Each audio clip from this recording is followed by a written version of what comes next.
আসসালামু আলাইকুম গাইস, আমরা এখন এসেছি গরুর হালিম এবং গরুর ঠ্যাঙের নেহেরি খাওয়ার জন্য। আসলে সে হালিমটা অনেক দারুণ ছিল, 70 টাকা বাটি হিসাবে। আমার কাছে অনেক মজা লেগেছে। সাথে নিয়ে নিলাম সেই গরুর ঠ্যাঙের নেহেরির পিস ছিল 200 টাকা। 200 টাকা হিসাবে অনেক মজা লাগছে আমার। নেহেরিটার সাইজটাও অনেক দারুণ ছিল। তাহলে ঝিনেদার ভিতরে এই নেহেরিটাই আমার কাছে বেস্ট লেগেছে। আপনারা সবাই আসবেন। সাথে একটি রুটি নিয়ে নিলাম। রুটিটার প্রাইস ছিল 30 টাকা এবং সাথে সব মিলিয়ে আমার খরচ হয়েছে 300 টাকার কাছাকাছি।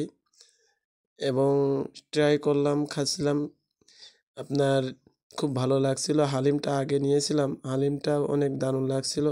তাদের যে মশলা ইউজ করে অনেক ভালো লাগছিল। হালিমটা হালিমটা অনেক দারুণ লাগছিল আমার কাছে।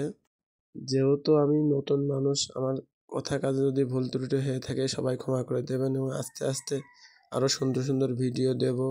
অনেক ভালো ভালো ভিডিও অনেক জায়গায় ঘুরবো। সাথে নিয়ে নিলাম সেই বিখ্যাত গরুর ঠ্যাঙের নেহেরিটা অনেক দারুণ লাগছিল আমার। আপনারা এখানে আসবেন, লোকেশন ঝিনাইদহ আরাপপুর। সবাইকে অনেক ধন্যবাদ আমার এই ভিডিও দেখার জন্য এবং আমার এই চ্যানেলটা সবাই সাবস্ক্রাইব করে দেবেন। সবাইকে ধন্যবাদ।